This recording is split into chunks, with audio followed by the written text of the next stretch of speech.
और इसमें आप सभी लोग आयुर्वेद से संबंधित ज्ञान को आप लोग लाभ उठा रहे हैं। तो आप सभी से यही निवेदन है कि प्रतिदिन आप लोग इसी तरह जोड़ें और अधिक से अधिक लोगों को जोड़ें, जिससे कि आयुर्वेद को जो स्थान था उसे दिलाया जा सके और लोग आयुर्वेद की मूलभूत चीज़ों को और उनके उद्देश्य को समझ पाए और लोग आयुर्वेद से जुड़ सके। तो हम सभी का ये उद्देश्य और हम सभी से प्रतिदिन उड़ीसा की भूमि से वैद्य श्री सत्यवान नायक जी प्रतिदिन जुड़ते हैं, जो अपने जीवन में आयुर्वेद पे अनुसंधान, खोज, अध्ययन और प्रतिदिन करते रहते हैं, चिकित्सा लाभ लोगों को देते रहते हैं। तो आज वैद्य जी हमसे पुनः जुड़ चुके हैं, तो हम इस वैदिक मंत्र से सत्र का आरंभ करेंगे। ओम यो भूत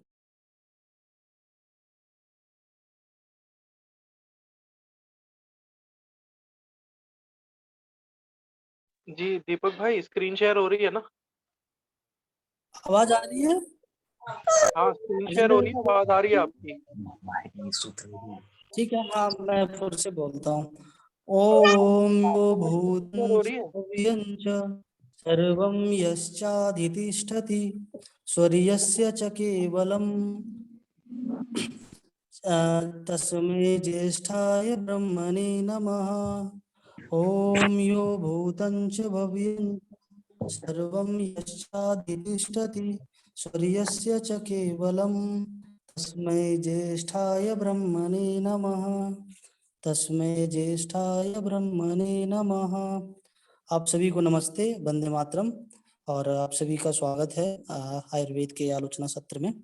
और आप सभी आयुर्वेद पे जो व्याख्यान है वैद्य जी का वो आरंभ होगा, तो आप सभी अवश्य सुने। और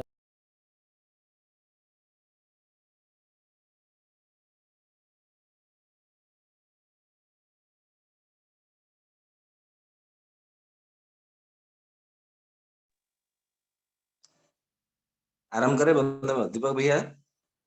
जी जी भैया, आरंभ करें।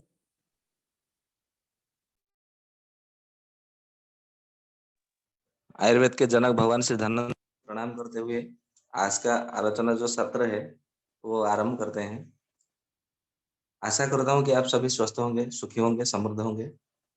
हमारा जो परसों का जो मतलब था सत्र, उसमें हम आलोचना किए थे कि शरीर के तो दोष जो होते हैं वो सारे मतलब रोग होते हैं, परंतु मानस के भी मतलब मन के भी कुछ रोग होते हैं, जिसको आयुर्वेद में चरक संहिता में, सुश्रुत संहिता में उसको गुण के आधार पर मतलब उसको माना है। क्या लिखा है, वर्णन की है। गुण यानी के सत्वगुण, रजोगुण या तो तमोगुण। ये जो 3 प्रकार के गुण होते हैं, ये तीनों को मानस दोष या तो मतलब मानसिक दोष या तो मन के रोग ऐसा कहा गया है। मन के रोग इसलिए कहा गया है कि हमारा जो मन है वो शरीर से भी मतलब बहुत बलशाली है। हमारे शरीर के जो परिचालन करता है, जो मतलब मान लीजिए कि वो इस शरीर का मालिक है ऐसा मत समझ लीजिए, या तो ड्राइवर है, चालक है, परिचालक करने वाला है। तो वो जो है वो यदि स्वस्थ रहेगा, वो ठीक रहेगा, तो हमारा शरीर भी ठीक रहता है। क्योंकि मन यदि बिगड़ गया तो शरीर भी बिगड़ जाता है और आत्मा भी धीरे-धीरे उसमें विकृत होने लगता है। विकृत तो नहीं होता, परंतु उससे प्रभावित होने लगता है। तो ये जो सत्वगुण, रजोगुण, तमोगुण, ये तीनों का मतलब अलग-अलग उसके प्रभाव पड़ते हैं शरीर पर और हमारे विचार पर और हमारे काल पर, दिशाओं पर भी। अभी हमने उस दिन ये आलोचना की थी कि भगवान ने या तो प्रकृति ने जो भी है, तो हमारे मतलब क्या है कि जो धर्म, अर्थ, काम, ये 3 वर्ग के जब तक हमारा मतलब संपन्न नहीं होता है, तो तब तक हम मोक्ष के अधिकारी नहीं हो सकते। ऐसा मतलब भगवान ने नियम बनाया है, या तो देव ने मतलब नियम बनाया है। तो ये जो नियम बनाया है धर्म, अर्थ, काम, मान लीजिए कि आपका मतलब किसी बैंक में आपका खाता है, पासबुक है, मतलब खाता है आपका। तो उसमें क्या करते हैं आप, जमा करते हैं पैसा। जब तक मतलब आपका मतलब ऐसा ये तो जमा करते हैं, फिर मतलब हम निकालते हैं एटीएम के माध्यम से, निकालते हैं, जमा करते हैं, निकालते हैं, जमा करते हैं, तो करते हैं, चलता रहता है। तो हम भी मतलब क्या करते हैं, ये जो जन्म मृत्यु का जो चक्र है, जन्म लेते हैं अर्थात इसमें हम मतलब निकालते हैं, पैसा निकालते हैं। जब हमारी मृत्यु हो जाती है, तो उसमें हमारा सॉरी मतलब गलत कह दिया। जब हमारा जन्म होता है तो उसमें हम जमा करते हैं। जब हमारी मृत्यु होती है तो उसमें से हम पैसा निकालते हैं। तो ऐसे में मतलब क्या होता है जन्म मृत्यु मतलब ये एक जो चक्र है जन्म मृत्यु का चक्र, ये हमारा तब तक मतलब चलता रहता है जब तक हमारा उस बैंक का जो खाते में हमारा शून्य मतलब नहीं आ जाए। हमारा मतलब जमा या तो मतलब बाकी मतलब प्लस या माइनस कुछ भी नहीं होना चाहिए, एकदम शून्य होना चाहिए। जब तक हमारा जो जमा राशि है वो शून्य नहीं होगा तब तक हमें मोक्ष नहीं मिलेगा। ये उसका नियम है। तो अभी आपके मन में ये प्रश्न उठता होगा कि ये जमा है या तो मतलब माइनस प्लस का ये क्या रहस्य है, क्या खेल है? मतलब रहस्य ऐसा है कि जब भी हम मतलब कोई कर्म सत्कर्म करते हैं, मान लीजिए किसी के मन पर सत्व गुण का प्रभाव पड़ा, तो क्या करेगा? तीर्थ यात्रा करेगा, दान धर्म करेगा, हवन करेगा, यज्ञ करेगा, हर किसी के प्रति दया भाव से देखेगा, किसी को खाना खिलाएगा, किसी को मतलब कुछ ना कुछ अच्छा कर्म करेगा। तो अच्छा कर्म करेगा, उसमें मतलब ये हुआ कि उसमें कुछ ना कुछ प्लस हुआ, उसमें उसका जमा हुआ कुछ।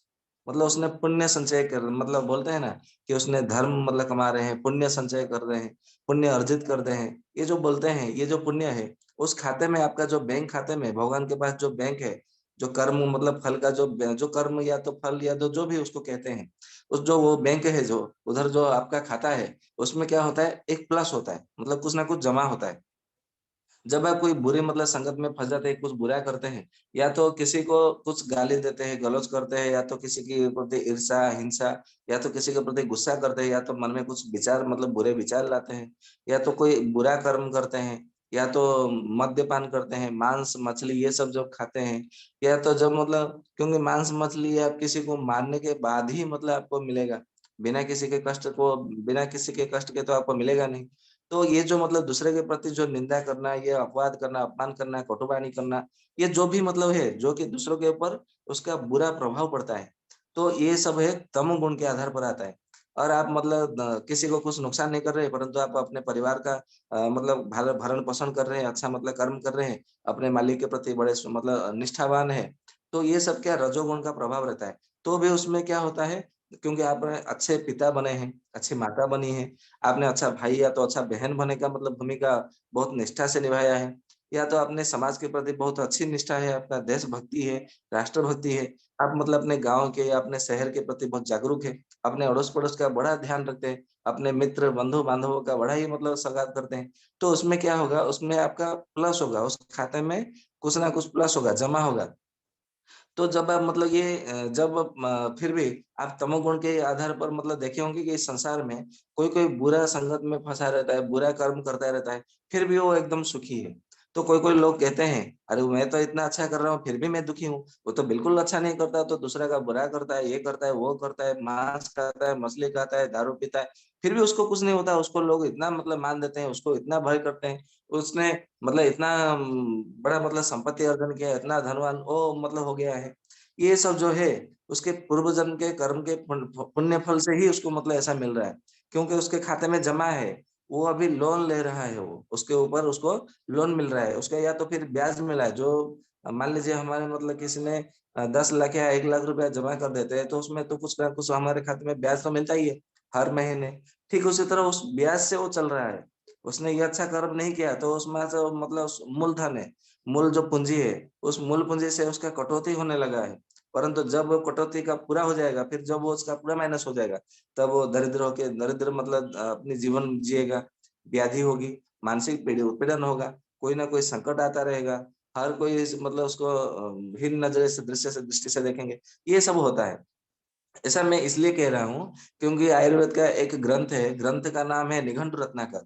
आप उस ग्रंथ में पढ़ेंगे आयुर्वेद का, तो उसमें ये सब बताया है कि आप पूर्व जन्म में कौन-सा कर्म करते हैं, जिसके कारण आप इस जन्म में ये रोग होता है। आपने पिछले जन्म में, पूर्व जन्म में क्या कर्म किया, कौन-सा कर्म किया, जो कि इस जन्म में आपको ये रोग होना पड़ा, ये शोक होना पड़ा, ये दुःख उठाना पड़ा, ये क्लेश हो रहा है आपके शरीर में। ये सब मैं नहीं कह रहा हूँ, निघंटु रत्नाकर में लिखा है। तो जो आयुर्वेद में वर्णन है, जो उल्लेख है, मैं वही आपसे मतलब आपके समक्ष उपस्थापना कर रहा हूँ। उसमें मेरी कोई भूमिका नहीं है, मेरा कोई निजी विचार नहीं है। मेरा काम है जो आयुर्वेद का जो सार है, जो निष्कर्ष है, उसी को केवल संग्रह करके आपके समक्ष उपस्थापना करना, आपको बताना, आपके मतलब ज्ञान वो बंटन करना, यही मेरा काम है। तो जो पिछले जन्म में हमने जो मतलब जो कर्म किया, वो जो हमारे खाते में जो जमा है, या तो फिर मतलब जो कटौती है, मतलब माइनस प्लस है, जब तक वो शून्य नहीं हो जाता, तब तक आप मोक्ष के अधिकारी नहीं होंगे। तो आप मतलब मान लीजिए कि कोई भी आप मतलब कर्म कर रहे हैं, या तो उसमें पुण्य कर्म होगा या तो पाप कर्म होगा। तो आपके मन में ये भी प्रश्न उठता होगा कि मतलब मनुष्य जब तक जिएगा तो कर्म करेगा, क्योंकि ये कर्म भूमि है। तो हम ये कर्म से निजात कैसे पाए, रिहात कैसे मिले, छुटकारा कैसे मिले? तो इसका केवल एक ही उपाय है, जो पतंजलि योग दर्शन में, या तो सांख्य दर्शन में, वेदांत दर्शन में, मीमांसा दर्शन में, मतलब ये जो दर्शन शास्त्र में मतलब हमारे जो कुछ उपाय बताए हैं, कुछ सरल उपाय बताए हैं, वो यह है, उसका सार यह है कि आप अपने को एक दृष्टा मतलब दृष्टा के रूप में देखें। एक मतलब दर्शक के भांति देखें। मतलब मान लीजिए कि कहीं पे कोई ड्रामा हो रहा है, या तो कहीं पे मतलब कुछ हो रहा है ऐसा, मतलब नाट्य, ऐसा कुछ नाट्य मंच पे मतलब कुछ नाटक हो रहा है, तो आप जाते हैं केवल उसका दर्शन करने के लिए, देखने के लिए। उसका दर्शन देख करके उपभोग कर लेते हैं। बस केवल वही करना है अपने जीवन पर, अपने आप पर, अपने शरीर पर, अपने मन पर, अपने परिवार पर, केवल दृष्टा की भावना से देखना है। यदि आपको कोई मतलब ये कहे कि आप बहुत अच्छे हैं, तो आप अपने आप का मतलब अपने आप को मतलब ना लेकर के केवल इतना कह दीजिएगा कि हाँ, वो तो परमात्मा की कृपा है, परमात्मा की इच्छा पर सब होता है। मेरा हमारा मतलब क्या है? अपने आप का जब परिचय देते हैं, तो मैं शब्द का उपयोग ना करके आपके जो शरीर का जो पहचान है, जो नाम दिया गया है शरीर के पहचान के लिए, आप उस नाम का उपयोग कीजिए। आप ऐसे में क्या करेंगे, आप केवल आत्मा रूप में रहेंगे और देखेंगे कि धीरे-धीरे आपका व्यवहार जो है वो परिवर्तन हो जाएगा। आपका जो मतलब कि कोई रोग होगा, तो रोग भी मतलब धीरे-धीरे कटौती होगा। ये तो परीक्षण का विषय है, अनुसंधान का विषय है। आप जब तक परीक्षण नहीं करेंगे, तब तक आप इसको सत्य नहीं मानेंगे। क्योंकि ये तो मतलब प्रमाण, इसका कोई प्रमाण नहीं है, इसका कोई सर्टिफ़िकेट नहीं दे सकते, क्योंकि ये अनुभव का विषय है। जैसे हम हवा का अनुभव करते हैं, परंतु वायु जो है कभी दिखाई नहीं देता, परंतु वायु है, इतना तो हम अनुभव करते हैं। मतलब अनुभव करते हैं तो वो अवश्य है, परंतु दिखाई नहीं देता। ठीक उसी प्रकार कुछ-कुछ ऐसे बातें हैं, कुछ-कुछ सिद्धांत ऐसे हैं, कुछ सूत्र ऐसे हैं, जिनको हमें अनुभव करना होता है, उसको मानना होता है। उस सिद्धांतों को मतलब अवगुण करना होता है, अनुकरण करना होता है। जिससे कि हमें उससे अच्छी मतलब गति मिलती है, सद्गति जिसको कहा जाता है। तो ये तो है। अभी आपने देखा होगा, गरुड़ पुराण में एक बार मैं पढ़ रहा था, गरुड़ पुराण कर्मकांड में कहीं पे किसी स्थान पर ऐसा लिखा था कि नास्ति दैवात परम बलम, जो कि आयुर्वेद से संबंधित है, इसलिए मैं यहाँ पे कुछ कह रहा हूँ। नास्ति दैवात परम बलम, इसका अर्थ ये है कि संसार में जितने सब बल है, मतलब चाहे बाहुबल हो, धन बल हो, जन बल हो, अपने भाई का बल हो, परिवार का बल हो, या तो विद्या का बल हो, धन का बल हो, या जितने भी बल हो, सरकार का बल हो, पुलिस का बल हो, सेना का बल हो, सुरक्षा बल हो, जितना भी मतलब सब बल है, सबसे बढ़कर दैव का बल सबसे मतलब अति उच्च कोटि का होता है। यदि देव, आपने कभी-कभी देखा होगा, आपने सब मतलब जुगाड़ कर लिया, परंतु मतलब जो मतलब वक़्त आता है, तो उस समय वो कार्य बिगड़ जाता है। वो इसलिए होता है क्योंकि वहाँ पे दैव आपका साथ नहीं देता। आप कहते हैं ना, भगवान मुझे साथ नहीं देता, मेरे ग्रह-गण ऐसे हैं, मेरे वो है, ये है। ये सब मतलब कुछ सत्य हो सकते हैं, मैं उस विषय पर चर्चा नहीं करता। मैं उस विषय पर चर्चा करूँगा जो कि आयुर्वेद से संबंधित है, जो ऋषियों ने कहा है। जैसे मतलब चाणक्य जी ने कहा है, धन्वंतरि जी ने कहा है, सुश्रुत जी ने कहा है, मैं उस विषय पर ही चर्चा करूँगा। तो जहाँ पर मतलब ये कहते हैं कि ये दैव बड़ा मतलब निर्दयी है, दैव बड़ा ही बलवान है। आखिर ये दैव है क्या? आइए इसको आज आयुर्वेद के दृष्टिकोण से जानते हैं। चरक संहिता में एक जगह पे मतलब ये कहा है कि हमारा जो पूर्व जन्म का जो किया गया जो कर्म फल है, जो कर्म है, उसी को दैव कहा गया है। ध्यान से सुने। जो हमने पिछले जन्म में जो भी मतलब कर्म किए हैं, उसी पूर्व जन्म का कर्म को दैव कहा गया है। और इस जन्म में जब हम कर्म करते हैं, इस जीवन में जब हम कोई कर्म करते हैं, तो इसको पौरुष या तो पुरुषार्थ कहा गया है। तो जब भी हम मतलब कोई पुरुषार्थ करने जाते हैं, तो जब कभी मतलब दैव बल उसमें मतलब आ जाता है, मतलब पूर्व जन्म का जो कर्म का फल है, वो हमें भोगना ही होता है। मान लीजिए हम सत्व गुण पर मतलब हमारा अभी मन पर सत्व गुण विराजमान हो रहा है, और पिछले जन्म में, पूर्व जन्म में हमने कोई तमोगुण के आधार पर हमने मतलब ये कुछ कर्म किया था। तो क्या होगा आपको, जब तक आप सत्व गुण के आधार पर मतलब मन है आपका, तब तक उस तमोगुण का जो फल है वो आपको भोगने को मतलब नहीं मिलेगा, मतलब नहीं भोगेंगे। कब भोगेंगे? जब आप रजोगुण के मतलब मन आपका रजोगुण का प्रभाव जब मन पर पड़ेगा, तो तमोगुण का जो पिछले जन्म में आपने जो कोई कोई कर्म किया होगा, उसी समय आपको ये वो फल मिलेगा। क्योंकि हमने परसों भी चर्चा किए थे कि जो रजोगुण का जो होता है, वो जब मतलब अंतिम नीचे एक पद, एक चरण जब नीचे आएगा, पतन होगा, तो तमोगुण का आएगा। मतलब रज और तम का बड़ा ही गहरा संबंध है। ठीक उसी तरह रज और सत्व का भी बड़ा गहरा संबंध होता है। इसीलिए जब आप मतलब सत्व गुण पर मतलब प्रभाव रहोगे, मतलब प्रतिष्ठित होंगे या तो प्रभावित होंगे, तो हो सकता है कि पिछले जन्म का जो रजोगुण का है उसका कुछ कुछ फल मिले। परंतु यदि आप तमोगुण का कुछ कर्म किए होंगे, तो उसका आपको फल इस जन्म में भोगने के लिए नहीं मिलेगा। इतना मतलब आप समझ जाइए। अभी आते हैं, ये तो मतलब दो प्रकार के जो कर्म है, एक है दैव कर्म, दूसरा है पुरुषार्थ कर्म। तो दैव कर्म जो है सबसे बलवान होता है, जिसको भगवान भी नहीं मतलब बदल सकते, जिसका नियम जो उन्होंने बनाया है। वो तो कहते हैं, भगवान श्रीमद् भगवद गीता में भी उन्होंने कहा है कि मैं किसी के कर्म फल में कभी हस्तक्षेप नहीं करता, मैं किसी को कोई कर्म का फल नहीं देता। जो जो कर्म करते किए रहते हैं, मैं केवल उन्हीं कर्मों के फल उन्हें देता हूँ। और हमारे चारक जी ने भी ये कहा है कि पूर्व जन्मम कृतम पापम व्याधि रूपेण पीड़ित है। मतलब जो पूर्व जन्म में जो भी हमने कोई तमोगुणाश्रित कर्म किए हैं, रजोगुणाश्रित कोई कर्म किए हैं, तो उसका फल स्वरूप हमें इस जन्म में हमें व्याधि रूप में हमें उसका भोगना ही होता है।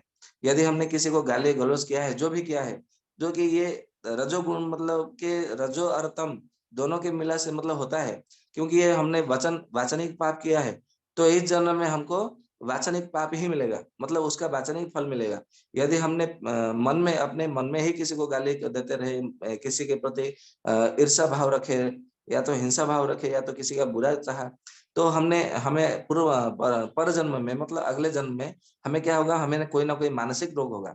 आजकल देखेंगे किसी को नींद नहीं आती, कोई उन्माद रोग से पीड़ित है, कोई अपस्मार रोग से पीड़ित है। ज्यादातर तो मतलब पैरालिसिस में अटैक हो रही है, कि कोई ब्रेन ये हेमरेज होता है, कि किसी का ब्रेन ब्लॉकेज हो जाता है, या तो सेरेब्रल एट्रोफी हो जाता है, सेरेब्रल पाल्सी। ये सब क्या है? इसका कारण है कि इन्होंने पूर्व जन्म में रजोगुण के रजो और तम गुण के आश्रित होकर के मानस दोष के अंतर्गत इन्होंने बहुत सारा मतलब अपने मन में विचार किया है, जिसके कारण ये हाई बीपी, ये सब लो बीपी, ये सब केवल मानस दोष के कारण ही पूरा परजन्म में ये सब रोग उत्पन्न होते हैं। इसीलिए आयुर्वेद कहते हैं कि केवल इसी जन्म में नहीं, अब यदि मतलब कोई कर्मवश, क्योंकि आपका मतलब कर्म फल या आपको मतलब जो बैंक खाता है भगवान के पास, ईश्वर के पास या प्रकृति के पास, उस बैंक का खाता जब आपका मतलब मृत्यु समय आ जाए, अंतिम समय आ जाए, उस समय आपका जो बैंक खाता में जो जमा राशि है वो शून्य होगा, वो आपको पता नहीं चलेगा। क्योंकि आपने कोई अच्छे कर्म कर लिए उस समय, तो उसमें जमा हो जाएगा, कोई बुरे कर्म कर लिए तो माइनस हो जाएगा उसमें। तो आपको नहीं पता है, आप नहीं जानते कि उसमें प्लस है कि मतलब माइनस है। तो आपको तब तक, जब तक मतलब आपका सांस चलता रहे, इसलिए सबका भला करो, सबका भला चाहो, सब मतलब अच्छा सकारात्मक विचार रखो। इसीलिए कहा गया है, क्योंकि यदि आपने कोई भी गलती से भी मतलब ऐसा कोई मन में विचार कर लिया, तो अगले जन्म में आप मानसिक रोग से ग्रसित हो जाएंगे, आपको पता ही नहीं चलेगा। क्योंकि ये मानसिक रोग ग्रसित ग्रसित है, इसके लिए आपको क्या करना है, मानसिक मानसिक मंत्र जप करना है। और अपने मनोबल को दृढ़ बनाने के लिए, या तो मनोबल बढ़ाने के लिए, मानस दोष के नाश करने के लिए, आपको जो हमारे शरीर में जो 7 चक्र होते हैं, उनको जागृत करने के लिए आयुर्वेद में कहा गया है। और इसका अर्थ यह है कि आपको ध्यान करना है, प्राणायाम करना है। और आयुर्वेद कहता है कि विष्णु सहस्त्र नाम पाठ प्रतिदिन करना है। यदि विष्णु सहस्त्र नाम पाठ नहीं कर सकते, तो प्रतिदिन ओम अच्युताय नमः, ओम अनंताय नमः, ओम गोविंदाय नमः, ये मतलब मंत्र का जाप करना है। यदि ये नहीं करेंगे, तो आपका जो मानस दोष है, वो मानस दोष कभी तक मतलब नहीं होगा, वो मतलब दूर नहीं होगा, और आप उससे मुक्त नहीं हो सकते। आयुर्वेद कहता है कि मतलब भगवान चरक जी, सुश्रुत जी कहते हैं कि कर्म ऐसा करो कि मन में ये आशा रखो कि मैं अपुनर्भव हूँ। मतलब अपुनर्भव मतलब मैं इस संसार में मुझे दोबारा जन्म ना मिले। मैं ऐसा कर्म करके इस संसार से मोक्ष की प्राप्ति हूँ, या तो मोक्ष को प्राप्ति कर लूँ। तो जो मन के जो विकारों में जो होता है, जो मन के जो दोष होते हैं, उसमें आपने देखा होगा कोई-कोई शास्त्रों में अध्यात्म लोग, या तो ऋषि-मुनि, या तो जो कथाकार प्रवचन होते हैं, रामायण, भागवत, महाभारत, ये जो हरिवंश, सब शिव पुराण, ये जो चर्चा करते हैं, वो काम, क्रोध, लोभ, मोह, मद और अहंकार या तो मात्सर्य, ऐसे 6 प्रकार के शत्रु बताए गए हैं। तो आयुर्वेद भी इन 6 को 6 शत्रु मानता है, षड रिपु कहता है आयुर्वेद भी। इन सबको आयुर्वेद में षड उर्मी भी कहा गया है, क्योंकि उर्मी उर्मी का अर्थ होता है तरंग या तो लहरें।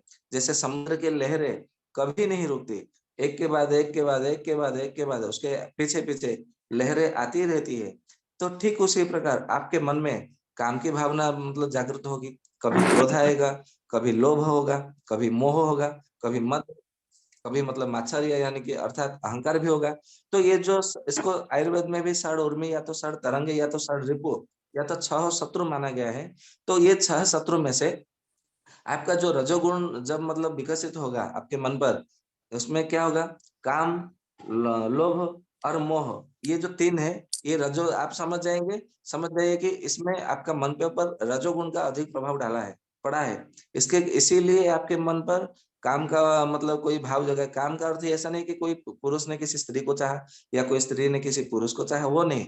मान लीजिए मेरा अच्छा सा कोई बंगला हो, मेरा बहुत अच्छी गाड़ी हो, मेरा बैंक बैलेंस हो, मेरा ये हो, मेरा वो हो, मैं ये हो जाऊं, मैं वो हो जाऊं, ये सब जो मतलब जो भावना है, ये जो कामना है, मतलब कोई भी मतलब अपने मन में कामना करना, या तो मतलब मेरा पुत्र अच्छा हो, मेरा कन्या अच्छा हो, मेरी पुत्री अच्छी हो, मेरी नाती नातिन ऐसे हो, मैं वैसे हो, मेरा देश अच्छा हो। आप कोई भी मतलब काम मतलब कामना करते हैं, तो उसको काम कहा गया है आयुर्वेद में। ऋषि मुनियों ने उसका नाम काम रखा है, क्योंकि आपने कोई भी मतलब कामना की तो वो उसको काम कहा जाएगा। फिर उसमें लोभ, मतलब कोई भी जान, यदि मतलब कोई मूर्ख है या तो थोड़ा कुछ जानता है, उसको मतलब मन में ये भाव आ जाए कि मैं पूर्ण आयुर्वेद को जान लूं, तो ये जो जानने की मतलब ज्ञान करने की जो इच्छा है, ये भी एक प्रकार का लोभ ही है। ये मान लीजिए कि मैं एक ऋग्वेद या यजुर्वेद, सामवेद, अथर्ववेद कोई कुछ पढ़ता हूँ, या तो उपनिषद या तो संहिता कुछ पढ़ता हूँ, तो मेरे मन में ये भाव जग जाए, अरे ये वेद मतलब जिन्होंने या उपनिषद जिन्होंने मतलब दृष्टा है, दर्शन मतलब उन्होंने किया है, उन्होंने रखा है हमारे सामने, ये जो ज्ञान दिया है, उनके जैसा यदि हो जाऊं तो कितना अच्छा होगा। मैं क्या करने से मैं उनके जैसा हो सकता हूँ, चरक जैसा हो सकता हूँ, सुश्रुत जैसा हो सकता हूँ, भगवान धनंतर जैसा हो सकता हूँ। ये जो मन में भाव है, इसी को भी लोभ ही कहा जाता है। ऐसा नहीं कि हमने किसी के दूसरे के धन के प्रति देख लिया वो धन मेरा हो जाए, लोभ, ऐसा नहीं है। आप कोई भी मन में क्या सोचते हैं, मतलब मैं ये हो जाऊं, मैं ये हो जाऊं, यदि मतलब इतना ज्ञान मेरे पास होता, वो विद्या यदि मतलब वो विद्या का मतलब मैं वान होता, विद्यावान होता, या धनवान होता, रूपवान होता, गुणवान होता, ये सब जो मतलब मन में भाव है, ये सबको लोभ ही कहा गया है, इसी का नाम लोभ रखा गया है। तीसरा है मोह। मोह अर्थात क्या है? हम कोई भी मतलब मोहित हो जाते हैं ना, किसी के बातों से मोहित हो जाते हैं। मान लीजिए कोई अच्छा सुंदर है, बहुत सुंदर है, तो उसको देख के वाह कितना सुंदर है, वो बहुत सुंदर है, काश मेरी भी पत्नी इतनी सुंदर होती। कोई मतलब किसी का पुत्र बहुत अच्छा नंबरों से में पास हो जाता है या उत्तीर्ण होता है, तो हमारे मन में ये भाव जग जाता है, वाह उसका पुत्र ने इतना अच्छा नंबर लाया, मेरा पुत्र या मेरी पुत्री भी इतना अच्छे नंबरों में मतलब इतना मतलब संख्या लाता, गरिष्ठ संख्या में, तो कितना मुझे भी बड़ा गर्व होता, गौरव लगता। किसी का मित्र यदि मतलब कोई होता है, तो ऐसा मन में आता है कि मेरा भी मित्र यदि मतलब मैं भी ऐसा होता तो मेरे मित्र में मेरा कितना सम्मान करते। कभी कभी देखे होंगे कोई लोग, कोई लोग, कोई मतलब बड़ा सा मतलब जैसे आप ही मतलब समझ लीजिए, आप मतलब बहुत अच्छे लोग हैं, मैं आपको जानता नहीं, पहचान नहीं, मेरे मन में ये लगे कि ये बहुत अच्छा था, गुणवान, यदि उनकी मतलब मेरी मित्रता होती या जान पहचान होती, तो कितना कम से कम उनसे बात, उनसे सुत ले सकता। कभी मतलब असुविधा पड़ने पर, कोई संकट पड़ने पर उनसे सहायता तो मतलब सहायता ले सकता था। ये जो भाव है तो कुछ करने की, मतलब आप उसको जानते नहीं, कुछ करते उसमें, उसको नहीं, उसको मोह का, क्योंकि आप तो उनकी कल्पना करते हैं जिसके जिसका मतलब परिणाम उसको पता है, मतलब उस विषय में कोई मतलब जल नहीं, कि कल्पना के उस भाव में आप मतलब कल्पना कर लेते हैं कि वो यदि मतलब होते तो मैं कितना अच्छा होता। जो भाव, इसको मोह कहा है। और ये काम, लोभ, मोह, रजोगुण के प्रभाव से हमारे मन पर पड़ता है, तो उसी के आधार, मतलब इसके रजोगुण आधार पर ये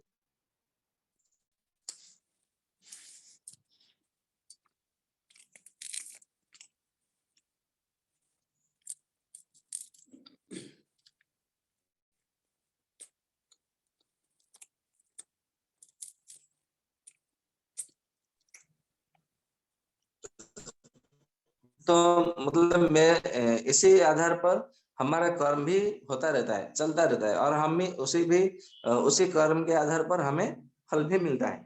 अब आते हैं तमोगुण के आधार पर चर्चा। तमोगुण जब मतलब हमारे शरीर पर प्रभाव पड़ता है, तो सबसे पहले हमारे मन में क्रोध का भाव आता है, गुस्सा आता है।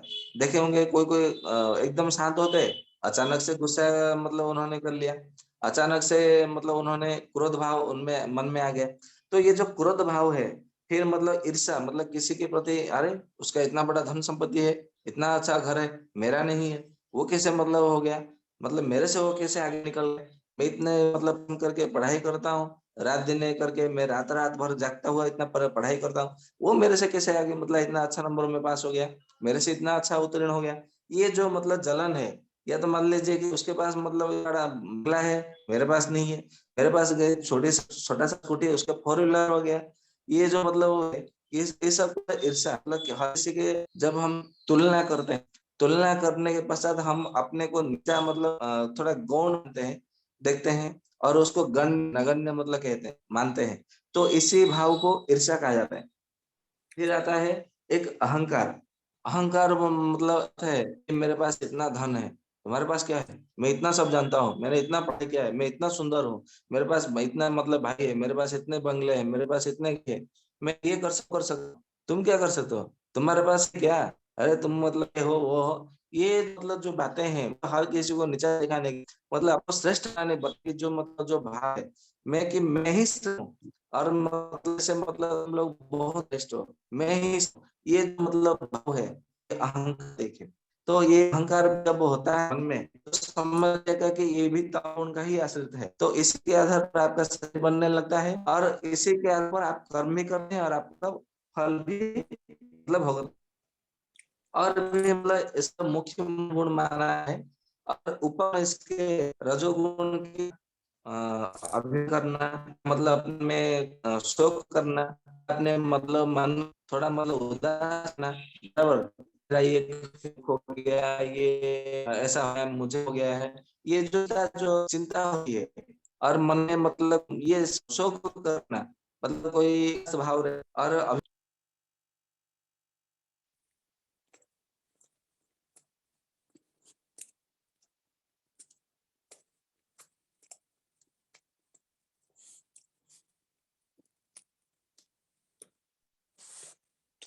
हेलो। हाँ, तो ये जो मन में जो भाव होता है, ये रजोगुण के अवो मतलब उपगुण होते हैं। जैसे कि मतलब अपना राष्ट्रपति, उपराष्ट्रपति, प्रधानमंत्री, उप प्रधानमंत्री, मुख्यमंत्री, उप मुख्यमंत्री, ये जो होते हैं, तो ये भी उपगुण ही होते हैं कि हमारा जो मतलब मन में अभिमान हो जाता है, या तो मतलब मान जो होता है, और हमारे मन में जो शोक होता है, चिंता जो होती है, ये रजोगुण का उपगुण होता है। ठीक उसी प्रकार मन में कभी-कभी भय उत्पन्न होता है, मुझे कुछ बोल देगा, वह तो मुझे मार देगा, या तो मेरी मतलब ये हो जाएगी, मेरी मृत्यु हो जाएगी। अभी कोरोना काल में कितने लोगों ने मतलब भय के मारे अपना जीवन छोड़ दिया, त्याग कर दिया। ये तब होता है जब आपके मन में तमोगुण का उपगुण मतलब तमोगुण का प्रभाव से आप मान लीजिए कि आप मतलब रजोगुण है, या तो ध्यान प्राणायाम करते हैं, या तो आपकी बहुत अच्छी संगत है, आप प्रतिदिन कोई ना कोई आप मोटिवेशनल जो मतलब होते हैं, आप उसका मतलब ये सुनते हैं, या तो मतलब बोलते हैं। परंतु मन में कहीं न कहीं ये मन में एक भाव जग गया, टीवी देख करके, मोबाइल देख करके, या तो ये लॉकडाउन शटडाउन को देख करके, बराबर? तो मन में एक भाव जग गया, अरे मैं भी मतलब जीऊँगा कि बचूँगा कि नहीं? क्या मेरी भी मृत्यु हो जाएगी, आ जाएगी? तो ये जो मन का जो भाव है, ये जो भय का भाव है, ये भय जो है, ये तमोगुण का उपगुण है। और मन में जो मतलब एक ये होता है, द्वेष होता है, जो मतलब हिंसात्मक जो मतलब काम होता है, ये भी उसका उपगुण ही होता है। अभी सत्वगुण कर तो आपने सत्वगुण को तो हमने चर्चा की है। अभी सत्वगुण का उपगुण क्या होता है? ये हम मतलब कोई मान लीजिए कि बुरा कोई करता है, अरे भाई मत कर, मत कर। ये सब ठीक नहीं है, अच्छा नहीं है।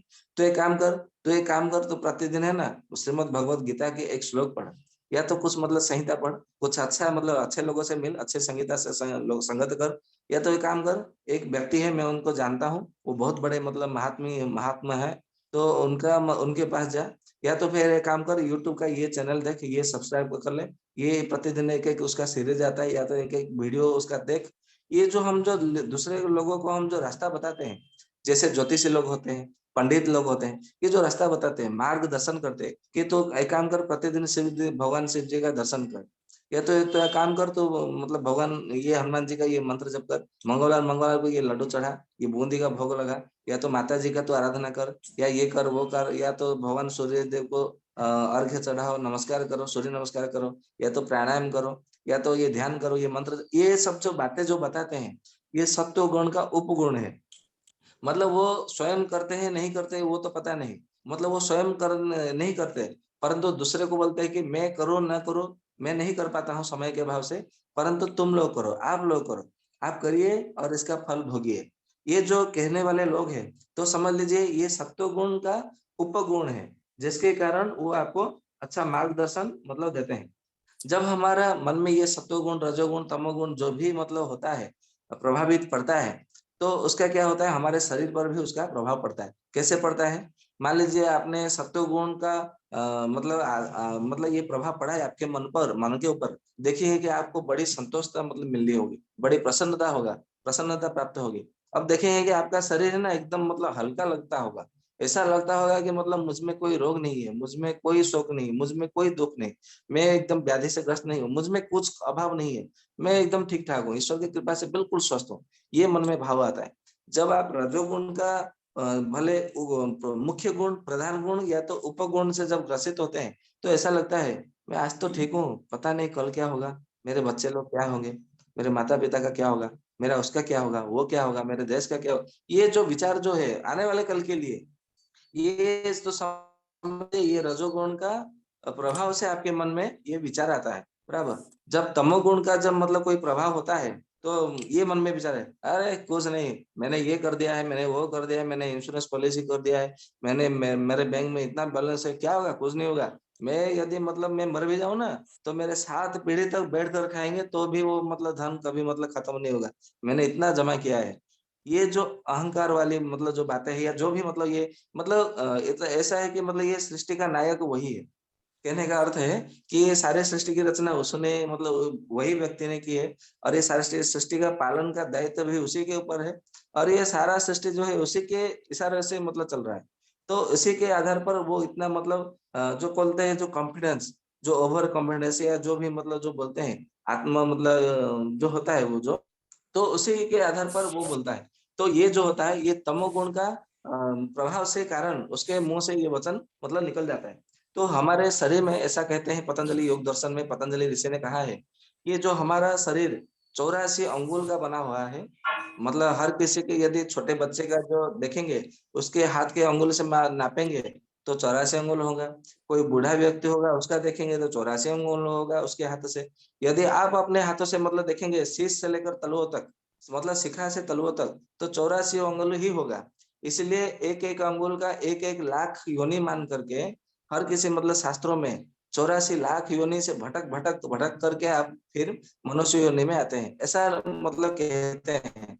मार्कंडेय पुराण में ये वगैरह वगैरह भी लिखा है। अभी पुराणों में कितनी सत्यता है वो तो मैं नहीं जानता, परंतु हमारे ऋषि मुनि कथाकार प्रवचन करने वाले सब यही मतलब बात बताते हैं कि मनुष्य जो है 84 लाख योनि में भटकता हुआ आकर के वो जन्म लेता है।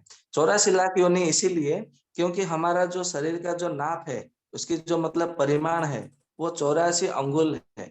84 अंग का होता है, इसलिए एक एक अंगुल का एक एक लक्ष्य मान 84 लाख योनि मतलब बनाया गया है, किया गया है। तो हमारा जो शरीर में 7 चक्र होते हैं, जो सूक्ष्म के जो भी मतलब होता है चक्र होता है। तो आप 84 से जब 7 मतलब भाग देंगे, हर मतलब डिवाइड कर देंगे, तो उसमें क्या आएगा 12, क्योंकि 12 गुनिया 7 जो है वो 84 होता है। जो 12 होता है ना, आप जो स्थूल शरीर अभी जो मतलब आप देख रहे हैं, आप मतलब आईने के सामने खड़े होते हैं, या तो आपका कोई मूर्ति है जो मतलब बनता है कांच के सामने, तो ये जो आपका दिख रहा है ये स्थूल शरीर है। तो स्थूल शरीर से आप अपने ही अंगुल से 12 अंगुल ऊपर ले लीजिए, जो जो आकार आएगा मतलब चारों ओर से 12 अंगुल के हिसाब से आप मतलब अपने स्थूल शरीर से पर 12 अंगुल ऊपर ले लीजिएगा, तो शरीर की आकृति बनेगी, वो आपका सूक्ष्म शरीर है। देखिए आप सत्वगुण में ऐसा मतलब कोई काम करते हैं, देखेंगे कि आपका शरीर थोड़ा फुला लगेगा, मतलब ऐसा लगेगा कि मतलब एकदम हल्का लगेगा, मतलब बेल होता है कि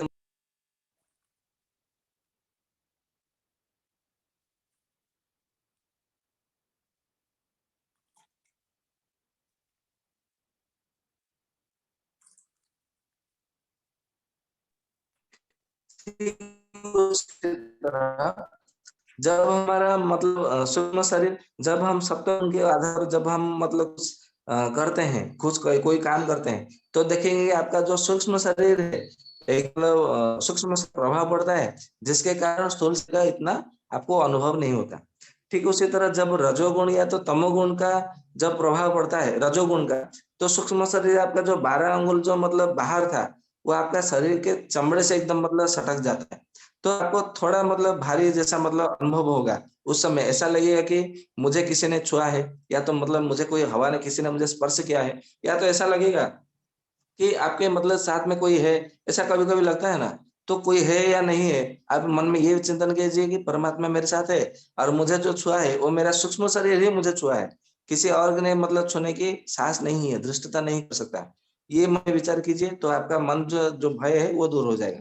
फिर आते हैं तमोगुण के आधार पर। जब तमोगुण आपका जब मतलब मन के ऊपर प्रभाव पड़ता है, तो आपका सूक्ष्म शरीर जैसे मतलब आपके शरीर से बाहर 12 अंगुल मतलब बाहर था, मतलब से मतलब फूला हुआ था, आपके शरीर के भीतर 12 अंगुलों प्रवेश कर जाएगा। क्योंकि वो सूक्ष्म शरीर है, वो दिखाई नहीं देता, वो कहीं भी आवागमन कर सकता है सूक्ष्म शरीर। तो आपके शरीर के भीतर जब चला जाता है ना, तो आपको ऐसा लगेगा कि मतलब मेरा हृदय मतलब टाइट हो रहा है, मैं सांस नहीं ले पा रही हूँ या ले पा रहा हूँ, मेरा ऑक्सीजन लेवल बहुत कम हो गया है, मतलब मैं मेरा श्वास अवरुद्ध हो गया है, मुझे ऐसा लग गया है, मुझे वो हो गया है। और कभी मतलब उस नाते बहुत सारे मतलब आपके रोग हो सकते हैं। यकृत मतलब विकृत हो सकता है, आपका जो वृक्क है वो विकृत हो सकता है, आपका जो प्लीहा है वो आपका विकृत विकृत हो सकता है, हृदय विकृत हो सकता है, हृदय का जो दीवार है या तो हृदय मतलब जितना मतलब हो सकता है उसमें रोग हो सकते हैं। आपका जो मतलब मस्तिष्क में बहुत सारा मतलब प्रभावित हो सकता है। ऐसे कोई ना कोई आप में रोग मतलब होगा। अभी ये जो वात पित्त कफ मतलब इसमें कैसे काम करते हैं, उस विषय में हम मतलब जानेंगे आगे। तो अभी जो शरीर और मन जो शारीरिक जो दोष होता है वो रोग होता है, मानसिक दोष होता है वो सत्व रज तम के आधार पर हमारे विचार मस्तिष्क के ऊपर उसका प्रभाव पड़ता है, मन मस्तिष्क हृदय पर उसका प्रभाव पड़ता है। अब इसमें वात पित्त कफ कैसे मतलब काम करते हैं ना, हमारा जो मानसिक जो है असंतुलन होना, हमारा शारीर का जो है वो असंतुल रहना, मतलब ठीक से भोजन ना करना, भोजन खाएंगे तो न पचना, फिर रात को ठीक से नींद ना आना, यदि सो जाएँगे तो फिर बार-बार नींद का टूटना, यदि फिर मतलब हम किसी के साथ मतलब कोई ठीक से बात नहीं कर पाएँगे, मतलब बात करने से हमें कभी-कभी मतलब भय होने लगता है, या तो हमारा ज़बान फिसल जाता है, या तो फिर हम तुतलाने लगते हैं, ठीक से बोल नहीं पाते। हम तोतला नहीं होते, परंतु उस समय, उस स्थिति में, उस परिवेश में, उस वातावरण में हम तोतला जैसे हो जाते हैं, तोतला कर बोलते हैं। तो ये सब जो होता है, ये मन के प्रभाव से ही ऐसा होता है। कभी-कभी हमारा मतलब पार्किंसन जैसा कंपवात की तरह हमारा हाथ, पैर, मुँह जो है, ऐसा मतलब थर्राने लगता है। तो ये सब जो है, ये मन के प्रभाव से ही मतलब होता है। तो ये जो वात, पित्त, कफ इसमें कैसे काम करते हैं मतलब प्रभाव पड़ते हैं ना, जैसे मतलब वात, पित्त, कफ जब मतलब सम हो, समान मात्रा में स्थिति में हो, तो हमारा जो है स्वस्थ है। क्योंकि हमने पहले भी चर्चा की थी कि समदोष समग्निश्च समधातु मलक्रियः प्रसन्नात्मा इंद्रिय मनः स्वस्थ इति विद्यते। जो वात, पित्त, कफ है जब तक वो समान स्तर पे हो, तो हमारा शरीर जो है वो स्वस्थ होता है। तो इसमें क्या होता है, जब रजोगुण का जब प्रभाव पड़ता है, मन के ऊपर जब सत्व रज तम गुण प्रभाव पड़ता है, तो इससे प्रभावित होकर मन क्या करता है, शरीर के ऊपर प्रभाव पड़ता है। और शरीर में क्या होता है, वात पित्त कफ, ये तीनों स्थिति होती है, तीनों की स्थिति होती है। क्योंकि वात पित्त कफ है, ये धातु भी है, दोष भी है और मल भी है। क्योंकि इस विषय हमने पहले भी मतलब ये मतलब चर्चा हमने किया था कि शारीरम दुष्यन्ति दोषाः, ये शरीर को दोष दूषित करते हैं इसलिए दोष कहते हैं। धातवो देह धारणात्, ये हमारे शरीर को धारण करते हैं इसलिए धातु कहा जाता है। मलनात् मलात् क्रियते मलः, मलिनीकरणात् मलः, मतलब ये शरीर को मलिन भी कर देते हैं, इसलिए मल भी इसको कहते हैं।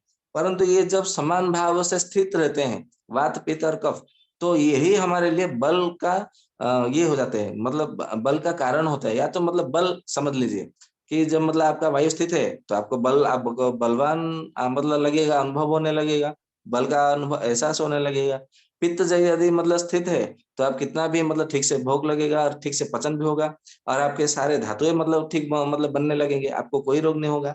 जब कफ मतलब स्थिति जब मतलब सामान्य रहेगी तो आपको नींद भी बहुत अच्छी आएगी और आप मतलब पेशाब भी मतलब ठीक से होगा और आपका मतलब सब कुछ ठीक रहेगा। आपका जो इंद्रियां है वो सारा आपका ठीक रहेगा। और कफ का मुख्य रूप से प्रभाव पड़ता है मन के ऊपर, क्योंकि यदि आपका कफ का स्थिति यदि ठीक है तो आपका मन सदा स्थिर रहेगा, सदा सदा शांत रहेगा।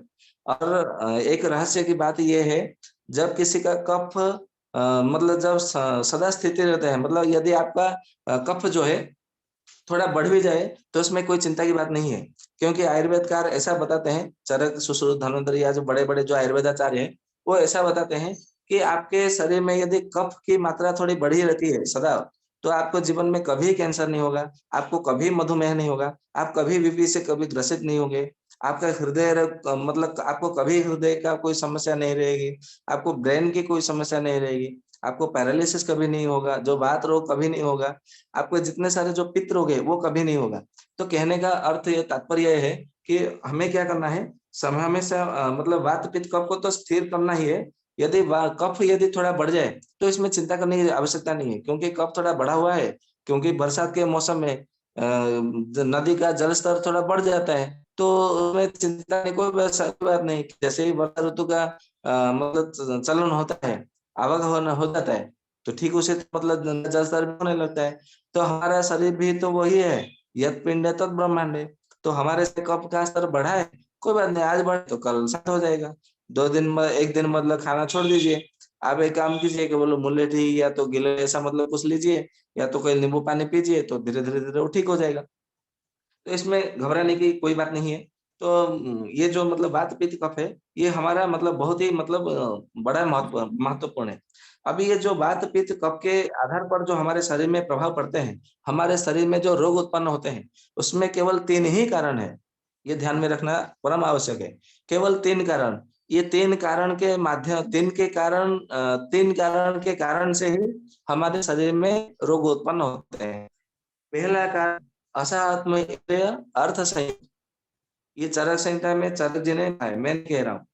चरक संहिता में विमान स्थान में ये मतलब उन्होंने लिखा है कि हमारे में जितने भी रोग होते हैं, या तो मन का जितना रोग होता है, या तो हमारे इंद्रियों के जितने भी मतलब रोग होते हैं, चाहे वो दुर्बलता हो या तो कोई भी हो, वात का रोग हो, पित्त का रोग हो, कफ का रोग हो, मानसिक रोग हो, या तो फिर हमारे जो समाज का जो भी मतलब कलुषता हो, कलमश हो, या तो फिर हमारे इंद्रिय जो शिथिल हो जाना, या हमारे हाथ नसें कमजोर हो जाना, ये जो भी मतलब रोग हो, उसमें केवल 3 ही कारण होते हैं। और 3 कारण ये है, प्रथम कारण है कि असात्म इंद्रिय अर्थ संयोग, मतलब आपके शरीर में वात पित्त कफ जो है उसमें उसमें सात्म असात्म भाव से इंद्रियों के साथ में संयोग होना, ये प्रथम कारण है। दूसरा कारण है कि प्रज्ञापराध। प्रज्ञापराध का अर्थ ये है, उसमें 2 शब्द लिए गए हैं। प्रथम शब्द है प्रज्ञा, दूसरा शब्द है अपराध। मतलब प्रज्ञा यानी कि आप इसमें धी मतलब धृति, बुद्धि, स्मृति, अपना जो मतलब जो मन का जो स्थिरता है, आप वो समझ सकते हैं। तो जो आपका जो धृति है, स्मृति है, बुद्धि है, उसमें उससे जो आप अपराध करते हैं, उसको प्रज्ञापराध कहते हैं। तो प्रज्ञापराध के कारण में इस कारण से भी आपका शरीर, मन, इंद्रियां ये सब मतलब दुर्बल मतलब होता है, और उससे आपका आत्मा भी प्रभावित होता है। और तीसरा है कि आपका परिणाम। परिणाम का अर्थ है कि आपका जो मतलब जो काल होता है, काल जब मतलब प्रभावित होता है, मतलब काल के कारण से भी आप रोगी होते हैं। जैसे कि आपका जो बाल्यकाल बाल्यावस्था है, और आपका जो युवावस्था है, और आपका जो वृद्धावस्था है।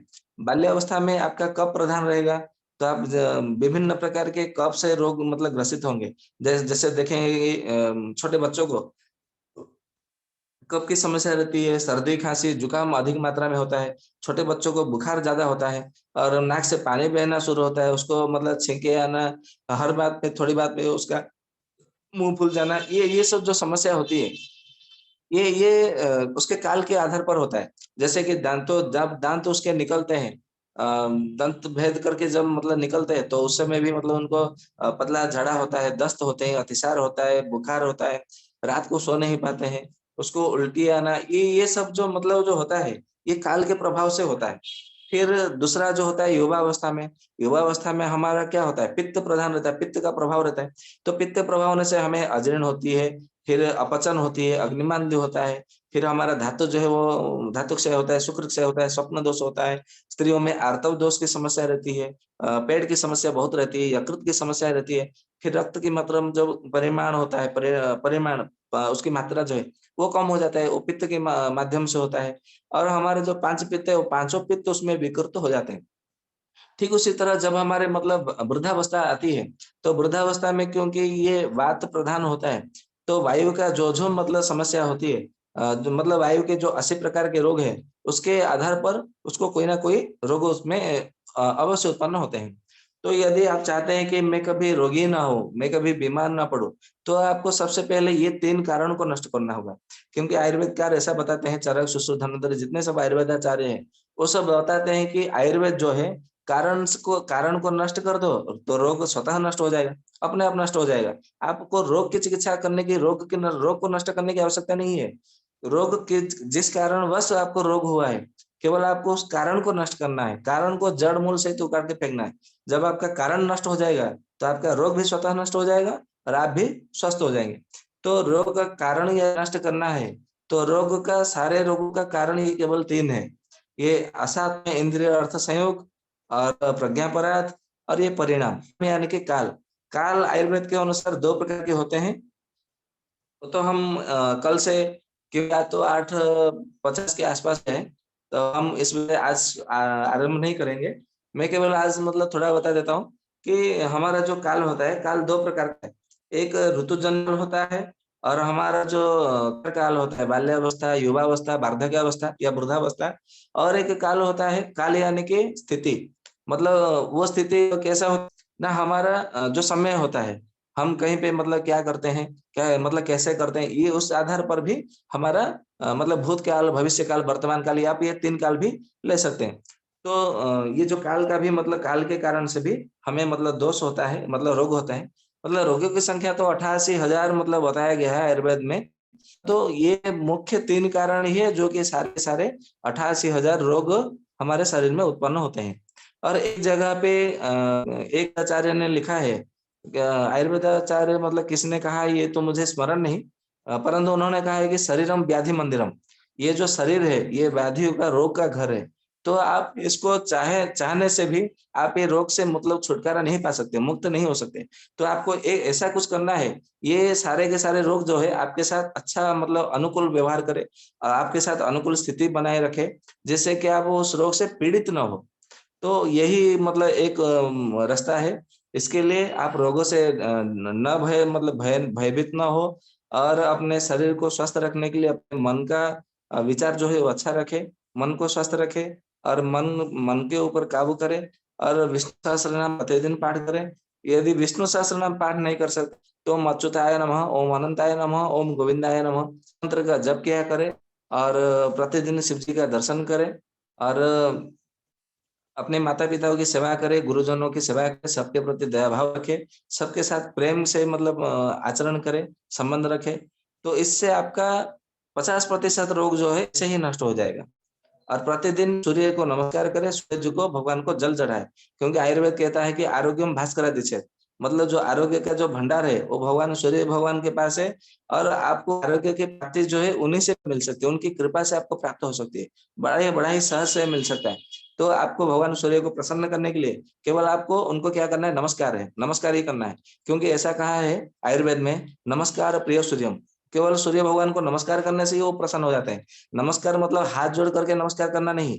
हमारा जो जो 12 नमस्कार होता है, जो आदित्य द्वादश नमस्कार, मतलब जिसमें कि बहुत सारे मुद्राएं आ जाती है, मतलब उसमें पाद पश्चिमोत्तानासन आ जाता है, भुजंगासन आ जाता है, उसमें कई सारे मतलब ऐसे अर्ध चक्रासन भी आ जाता है। उसमें जो 12 जो नमस्कार किए जाते हैं, आपको यूट्यूब पर भी मिल जाएगा सूर्य नमस्कार वीडियो, आप उसको देख देख कर भी कर सकते हैं। कम से कम 12 बार करें, जिससे कि आपको धीरे-धीरे ऐसा मतलब हो जाएगा, अनुभव होगा।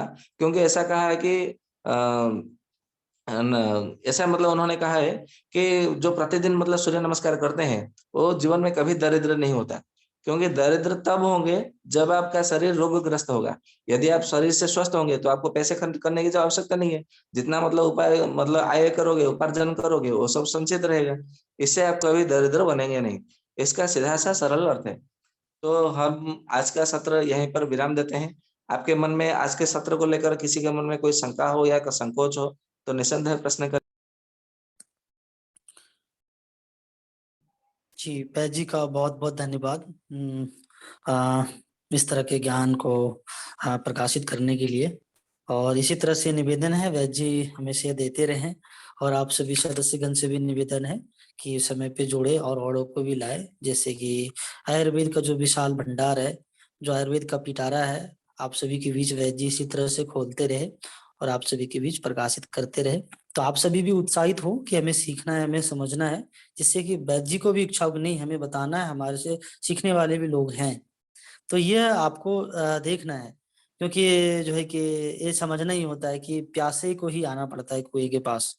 तो हम सभी आयुर्वेद के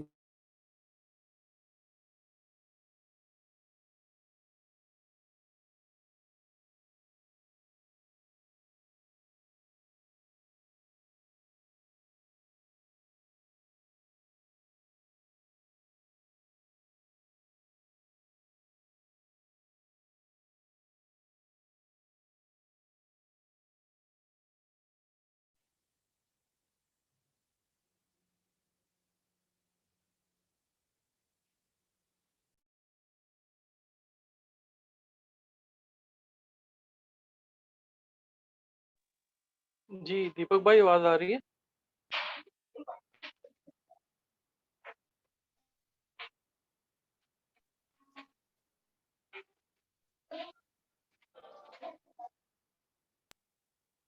वंदे मातरम सभी को। संभवतः दीपक भाई का कुछ गड़बड़ हुई है, इसके लिए वो कुछ नहीं कह पा रहे। चलिए कोई बात नहीं। आप सबका कोई प्रश्न हो तो शंका हो तो निस्संदेह उपस्थापना कीजिए।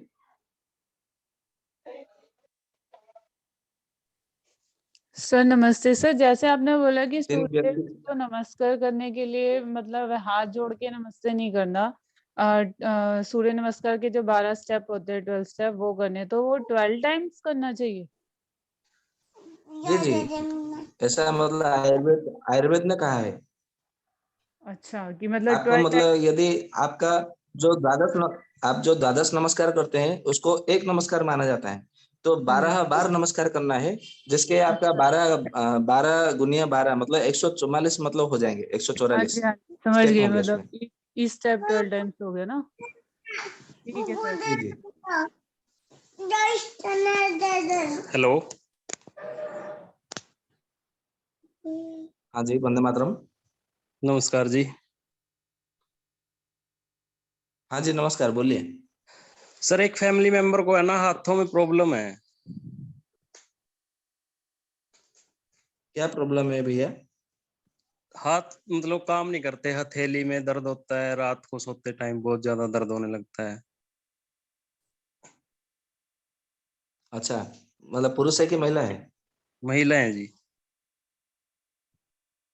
अच्छा, आयु कितनी है? आयु है जी लगभग 50 के आसपास।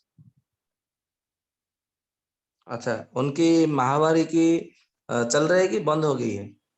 बंद है सर। अच्छा, कब से बंद है? सर हो गए लगभग 4 साल के आसपास। अच्छा, कोई औषधि का सेवन करके बंद किया या ऑपरेशन से या ऐसे ही बंद हो गया? सर वो कुछ किया था, ऑपरेशन करवाया था।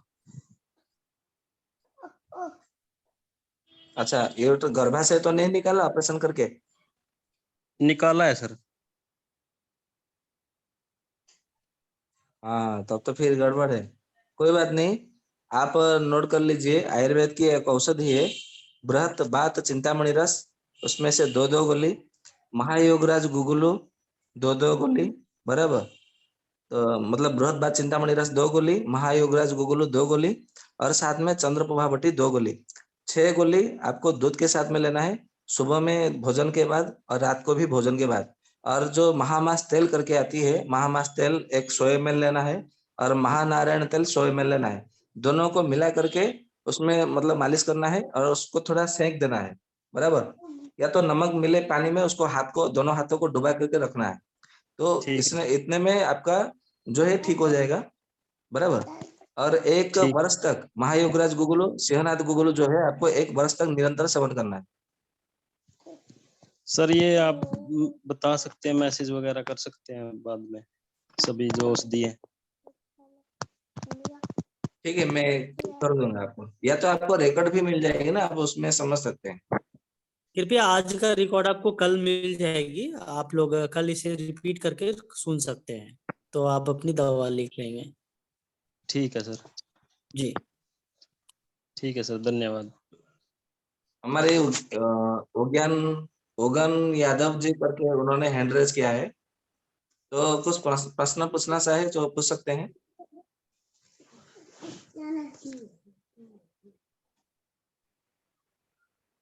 Hello hello. हाँ जी, बोलिए। वंदे मातरम।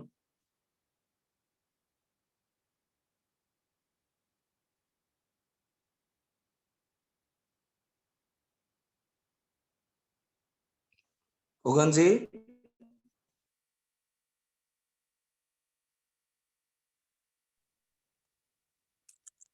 उगान जी को क्या आवाज आ रही है? शायद नेटवर्क की समस्या होगी। अन्य किसी सदस्य का प्रश्न है तो अपना प्रश्न रखें। और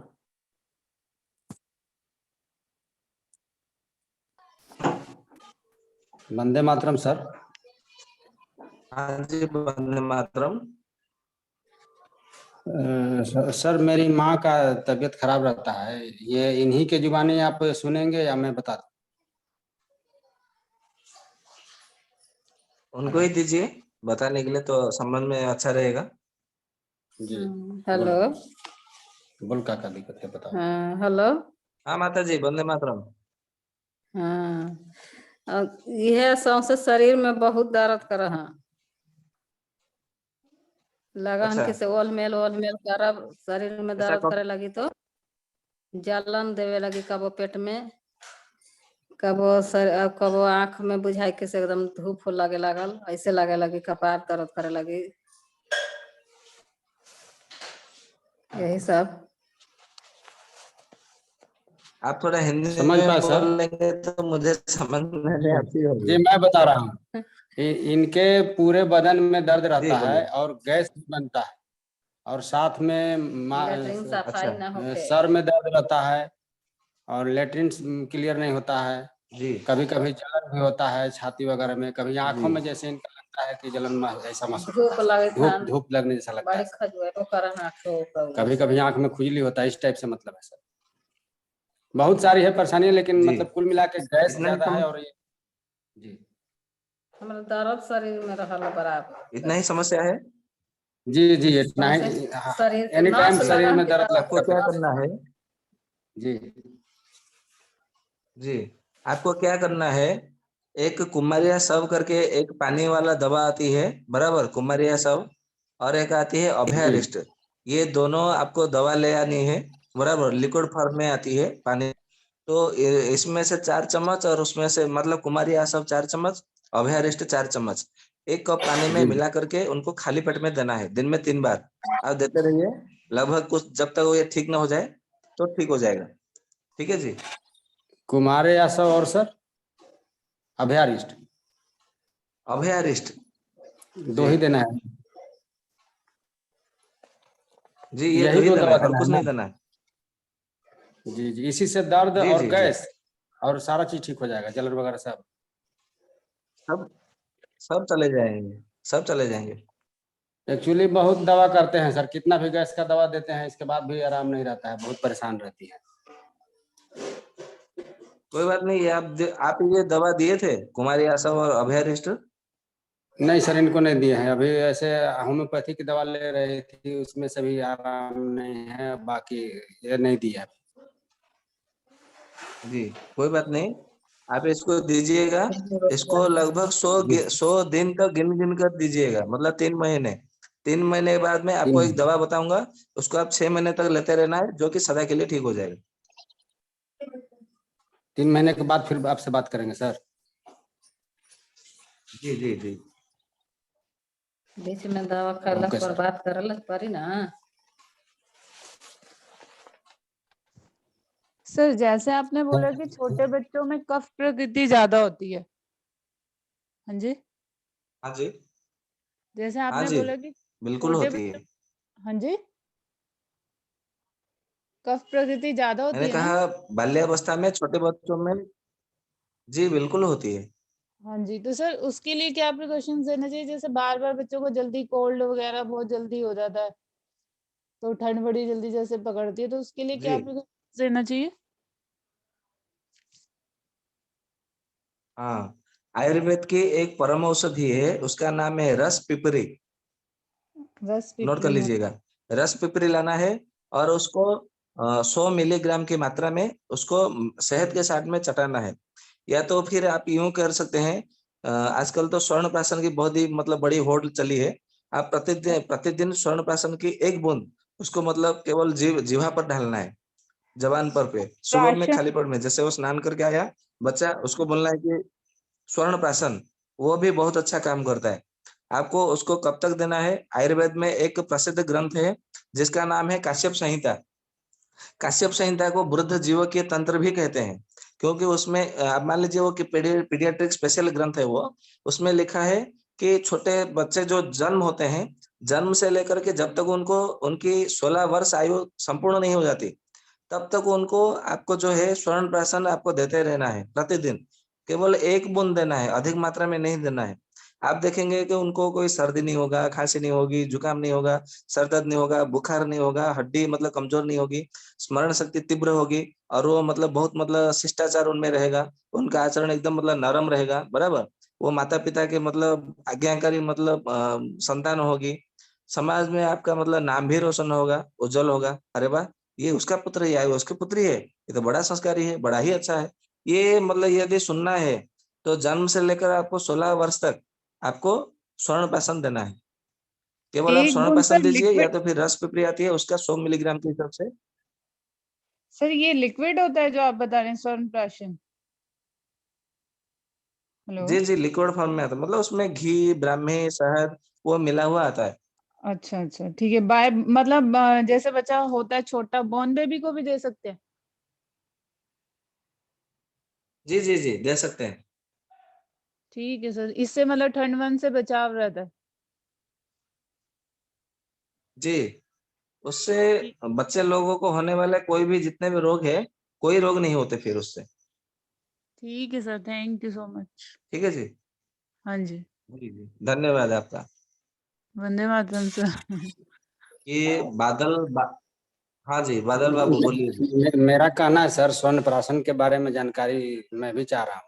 जैसे स्वर्ण प्राशन, ये अभी कुछ दिन पहले बताया जा रहा था कि मध में सोने का सिक्का या कुछ भी डाल करके 7 दिन तक रखें, और उसके बाद उसको बच्चे को, अगर छोटे बच्चे को चटाते हैं तो वो का बराबर ही काम करता है, या लेना अच्छा रहेगा? देखिए, सोना वो धातु है, यदि 24 कैरेट का आपने मतलब लिया कोई भी सोना, सोने की मतलब बिस्किट या कोई भी लिया, तो वो उससे इतना काम नहीं करता है, क्योंकि आजकल का जो मतलब मशीन से बनाई जाती है केमिकल डाल डाल के, उतना अच्छा नहीं बनता है।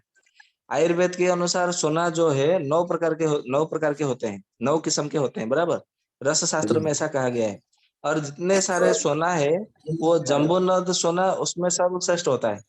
और जम्बू नद सोना, जो क्या होता है, जम्बू यानी कि जामुन, नद यानी कि नदी के किनारे, मतलब जहां जहां मतलब बहुत सारे जामुन का पेड़ उगे होते हैं। जामुन का जब बरसात का मौसम आता है, जामुन का रस उसमें नदी के जल में मतलब गिर करके, उसमें क्या होता है, बहुत सारा जामुन, क्योंकि जो जंगल में होता है, नदियों में होता है, झरने में होता है, वहां तो कोई मनुष्य जाता नहीं है वहां पे जामुन खाने के लिए, तोड़ने के लिए। तो बहुत सारा जामुन मतलब पहले उगाया जाता था, फेंक दिया जाता था जामुन खा करके। नदी के किनारे बहुत सारे जामुन के पेड़ लगाए जाते थे। आजकल की सरकारें क्या करती है, ये पेड़ लगाओ, वो पेड़ लगाओ, ये केवल मतलब रंग बिरंगे पेड़ लगाते हैं, पौधा लगाते हैं वृक्षारोपण का कार्य करने के लिए। परंतु लगाने के लिए केवल मतलब 9 प्रकार के पेड़ होते हैं, जो कि आयुर्वेद में वर्णन है। उस विषय में कभी चर्चा करेंगे कि कौन सा वृक्ष लगाना चाहिए, जो कि हमारे स्वास्थ्य के लिए लाभदायक है। उसका केवल वायु भी हम सेवन करें, सांस उसकी ले, तो उसका जो हमारा जो ऑक्सीजन लेवल कभी कम नहीं होगा और हमें बहुत सारे रोगों से हमें मुक्ति मिलेगी। उस विषय में मैं कभी एक दिन चर्चा करूंगा कि कौन से वृक्ष लगाना चाहिए। तो ये जो जामुन का जो वृक्ष का जो फल होता है, ये पानी में गिर गिर करके जब मतलब 12 वर्ष तक वो पानी में मतलब जामुन का रस मिला हुआ रहता है, तो कालांतर में वो सोना मतलब सोने में परिवर्तन हो जाता है। तो जम्बू यानी का फल का रस 12 वर्ष तक मतलब पश्चात जब वो कालांतर में नदी यानी कि नदियों के जल में पड़कर जब वो सोने का रूप ले लेता है, तो उसको इसीलिए जम्बू नद सोना कहा जाता है। आजकल तो आप देखे होंगे कि सुवर्ण रेखा जो नदी होता है, उस नदी के नदियों के रेत में बहुत सारा सोना मिलता है। आपने नेट पे यूट्यूब में भी मतलब गूगल पे सर्च कीजिए, ऐसे बहुत सारे मतलब नदी है, 2-3 नदी है हमारे भारत में, जो कि आप मतलब इसका सर्च करेंगे ना ऊपर, ये नदी जहां से मतलब निकला है, प्रवाहित तो हुए है, तो उस समय देखेंगे उस स्थान पर जामुन का पेड़ आपको बहुत सारा मिलेगा। ये जामुन का फल के रस का नदी जल में मिलने के कारण कालांतर में वो सोना रूप होता है। तो इसीलिए कहा जाता है कि आप जामुन का फल खाइए, फल रस लीजिए। देखेंगे कि 12 वर्ष तक जब लेंगे ना, 1.5 महीना तो मिलता है, अधिक समय नहीं मिलता। केवल 12 वर्ष तक जामुन का फल खाइए, फिर देखिएगा समय जैसा निखार आता है कि नहीं। परंतु आजकल तो कोई खाता नहीं जामुन का फल, ये मतलब ज्यादा फल नहीं खाते। फिर जब हमें मतलब मधुमेह जब हम हो जाता है, तो किसी दूसरे का जामुन का फल खा करके जो उसका झूठा गुठली है वो फेंक दिया जाता है। वो संग्रह करके वो जड़ी बूटी के वाले पंसारी के वहां से फिर कमला ले लेते हैं, उसको फिर पाउडर बना के देते हैं। मतलब जब जामुन मिलता है तो फल क्यों नहीं खाना, किसी झूठ का मतलब गुठली का मतलब पाउडर क्यों हमें खाना है। मेरे कहने का अर्थ ये है। तो उससे जो रस अंतर में बनता है, वो सोना का ये घिस करके या तो पानी में गर्म पानी में डाल करके वो पानी भी पियेंगे तो भी सोने का फल मिलेगा। उसको शहद के साथ में घिस के चंदन उसका सेवन करे तो भी आपको फल मिलेगा। ऐसे वो करके, पर काश्यप संहिता में 2 प्रकार से बताए गए हैं। एक आपको जो जम्बून का सोना मिलेगा, जम्बूनत के सोने को घिस करके शहद के साथ रोज चटाइए, या तो फिर स्वर्ण भस्म लीजिए। तो आज के समय में जम्बूनत सोना नहीं मिलता है, तो आप ये काम कीजिए, स्वर्ण भस्म 100 मिलीग्राम 700-800 रुपए का है, और उसको 1 महीने तक चलाइए। उसमें घी, शहद, ब्राह्मी, शंखपुरी और जटामांस डालकर अशोक के उसका घी मत खाइए, और वो घी और शहद उसमें श्वास में मिल करके भर के रखिए। उसमें प्रतिदिन 1 बूंद केवल जीवा पर प्रातः।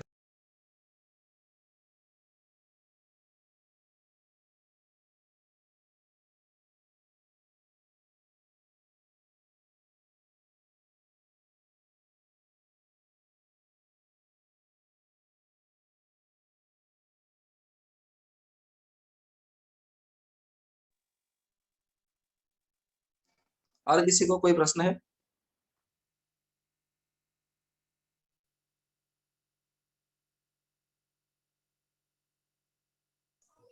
मेरा एक आखिरी प्रश्न या सर। फिर हेलो, जी बोलिए। हाँ एक जी बहन बोलिए। है यहाँ, मैं एक बहन है सर, आपके व्याख्यान को बड़े ध्यान से सुनते हैं यहाँ पर 3-4 लोग बैठ करके। उसमें से एक का इनका कहना है कि जब बर्तन धोती हैं तो उनका हाथ में खुजली आने लगता है, ये मतलब कलाई से थोड़ा ऊपर तक बर्तन धोने के बाद, और सूजन भी हो जाता है। ये क्या कारण है सर, और कैसे होगा, ठीक होगा? कौन से हाथ का? जिस हाथ से बर्तन धोती है, साफ कौन करती से है तो हाथ? बर्तन। जी,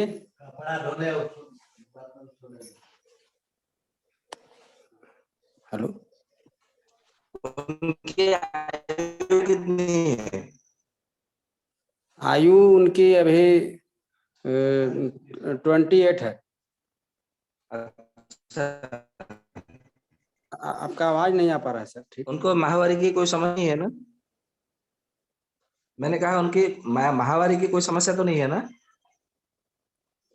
महावारी की समस्या? हाँ, कुछ है ऐसा? नहीं नहीं सर, नहीं बोल रही हैं, कोई समस्या नहीं है। ठीक है जी। तो आप केवल इतना कीजिए, आपको पिपली का पाउडर मिलेगा आपको, पीपली का पाउडर? बराबर? जी। जी, पिपली का पाउडर और हरेड़े का पाउडर, दोनों को बराबर मात्रा में मिलाना है। मतलब हरिडे का पाउडर 50 ग्राम, पिपली का पाउडर आपको 50 ग्राम, दोनों को मिला देना है और दोनों में से मिला करके एक शीशी में भर के रखना है और 2 ग्राम की मात्रा में शहद के साथ में खाली पेट में दिन में 2 बार चटाना है जब तक वो समाप्त ना हो जाए। जी ठीक है सर, थैंक यू। ये हरदीप भाई है। हेलो। हाँ जी, हेलो। अच्छा बहन जी नमस्कार है। सर। वंदे मातरम, वंदे मातरम। वंदे जी मातरम। नमस्कार। बैद जी, मुझे क्वेश्चन ये था मेरा कि एक मेरे रिलेटिव हैं, उसके लेडी है, वो उसके यूट्रस में रसोली है, उसे क्या करना चाहिए? अच्छा, ये तो फिर उसका अल्ट्रासाउंड रिपोर्ट देखना पड़ेगा ना, बिना रिपोर्ट देखे कैसे बता सकते हैं? हाँ जी, उसके 16 mm की है। 16 mm की है। हाँ अच्छा, जी। ये पहली बार हुआ है या दूसरी बार हुआ है? नहीं, रसोली तो पहले ही है, पहली बार चेक करवाई जब थी। अच्छा, ये पहली बार हुआ है ना? हाँ जी, मतलब रसोली पहले कभी रसोली नहीं हुआ गांठ। था? नहीं नहीं, पहले हाँ जी, रसोली मैं यानी कि समझ गांठ। गया। हाँ जी। जी। अच्छा, उनकी आयु कितनी है अभी? 49। 49 है। अच्छा, हाँ जी। लिखिए। हाँ कांचनार जी। गुगुलू 2 गोली, सत्यनारायण। हाँ जी। बुर्धी बाधी का बटी 2 गोली और और गोक्सुर आदि गुगुल 2 गोली। बराबर, गोक्सुलादी। ये हाँ 6 जी। गोली लेना है। और आपको वरुणादि कषाय करके एक औषधि आती है, हाँ वो जी। वरुणादि कषाय के साथ में आपको इसको ये दवा मतलब पिलानी है। वरुणादि कषायम लगभग 20 ml, मतलब बराबर 4 चम्मच और आधा गिलास पानी में मिला करके, गुनगुना पानी में मिला करके ये 6 गोली आपको देनी है। सुबह में एक बार खाली पेट में और शाम को एक बार खाली पेट में। हाँ जी। इतना कीजिए और मुझे 10 दिन के बाद बताइए कि उनमें मतलब क्या मतलब परिवर्तन आया है। ठीक हाँ है जी। जी। हाँ जी। जी, कचनार गुगुल और दूसरा कौन सा बताया आपने? कचनार गुगुल, वृद्धिवादी का बटी, गोक्षरादि गुगुल आपको वरुणादि कषाय के साथ में लेना है। ये सारी की सारी दवाई औषधियाँ औषधि दुकान पर आपको मिल जाएगी। हाँ जी, ठीक है। जी, कोई जी। परहेज वगैरह ऐसा कुछ? परहेज वगैरह आपको ये करना है कि जो आपको कफ वर्धक चीजें है वो नहीं खानी है। हाँ जैसे कि जी। मतलब मधुर रस है, अम्ल रस है, लवण रस है, वो नहीं खाना है। मतलब मीठा, खट्टा, नमकीन और साथ में तली हुई चीजें नहीं खानी है। मटन, मछली ये जो मांसाहारी है इससे दूर हाँ रहे, जी। शाकाहारी का सेवन करे। बराबर। और ज्यादा परिश्रम ना करे और हो सके तो पुनर्नवादी तेल का भी मतलब पेट पर मालिश करे। पुनर्नवादी इतना करे तेल। तो धीरे हाँ धीरे जी। धीरे धीरे ठीक हो जाएगा। जी, पुनर्नवादी तेल। हाँ जी। जी, जी, जी, पुनर्नवा। हाँ जी, ठीक है जी। ओके जी, धन्यवाद। जी। धन्यवाद।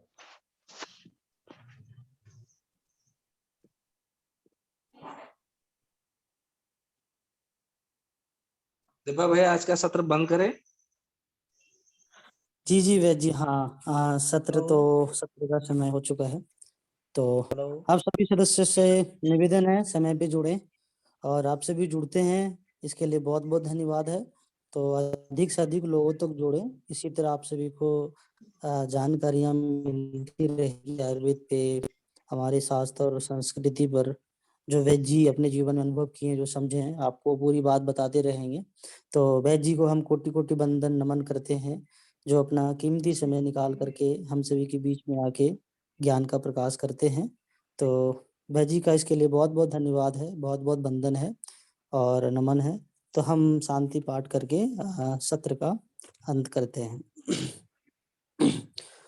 ओम ध्यो शांतिरंतरिक्षं शांतिः पृथिवी शांतिरापः शांतिरौषधयः शांति वनस्पतयः शांतिर्विश्वे देवाः शांतिर्ब्रह्म शांति सर्व शांति शांतिरेव शांतिः सामा शांतिरेधि।